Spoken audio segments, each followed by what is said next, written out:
This simple but fundamentally new style of sex and consent education, actually talking about what it means to have sex, is finding an adult audience too.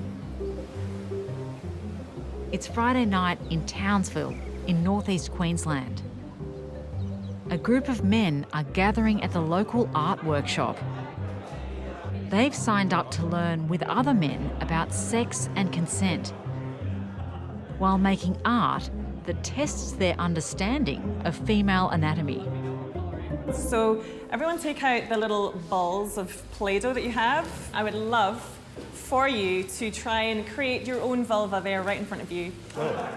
And I'm assuming everyone knows what a vulva is, but if you don't, if I was naked, everything that I can visually see when I open my legs is the vulva. Everything internal is actually the vagina. And for some reason, as society, we still call this a vagina. It's actually not, it's a vulva. Instead of just focusing on biology, like traditional sex education, it's also about consent, pleasure, and Play-Doh. Yours looks like it's been run over, the outside. No vulva and penis is ever the same. It's like a face. So if a lot of you are watching, for instance, heterosexual porn, you're seeing a pretty similar type of vulva look. And so we try to highlight vulva diversity.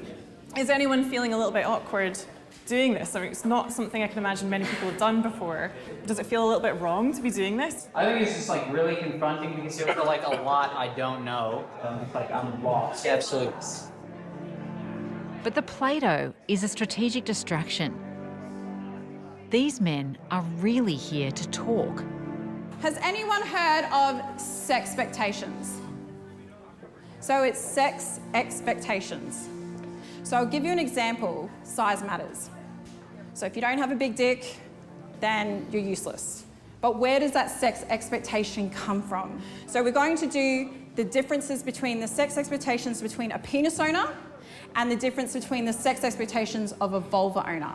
They're asked to break into groups with men they don't know and share their thoughts and feelings.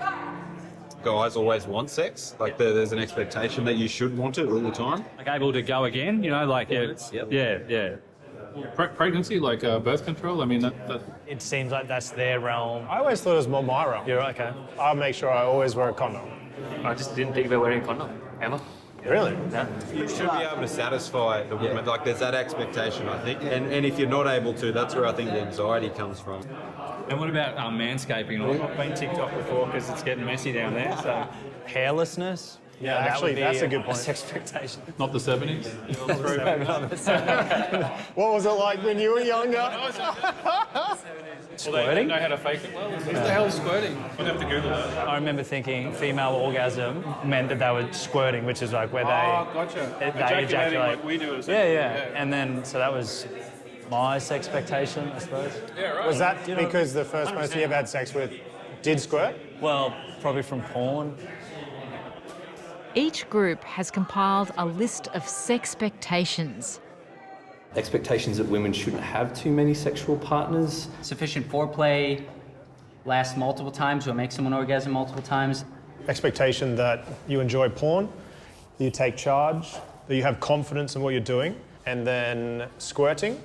Just letting you know, there's a very small percentage of people that do squirt. So if you are expecting someone that has a vulva to squirt, please knock that shit out of your head immediately, because it's so unrealistic. So when you start to have these ridiculous amounts of expectations and then no one starts questioning it and it becomes this unwritten sex rule that can sometimes get in the way of people having healthy, pleasurable relationships. Like, these are all social constructs that have been embedded in us, whether it's from culture to marketing to media, and it's about understanding, well, where do I sit within that? And does that still impact me when I engage in sexual activity or when I engage in a relationship?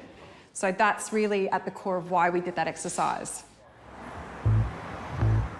Every man in this room seems to be relishing the chance to talk openly and paint. The mons pubis, you want it like a little dip either side and then the mound. This is the clitoral hood. Mine's too high up. You kind of can't get it wrong, so. I'm pretty sure mine's wrong. Mine's in the transition stage of childbirth. Yours looks really good. This group demonstrates two things that might surprise us. Intra-childbirth. Firstly, men can come together and talk about sex and consent without shame or embarrassment. Size doesn't matter when you're talking about a paintbrush, all right? The second surprise is how keen they are to do it.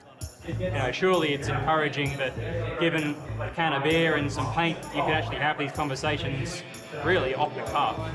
And by the end of the session, they've got more to take home than their artworks. Is anyone going to hang them in their home? Yes! Yay! Brilliant.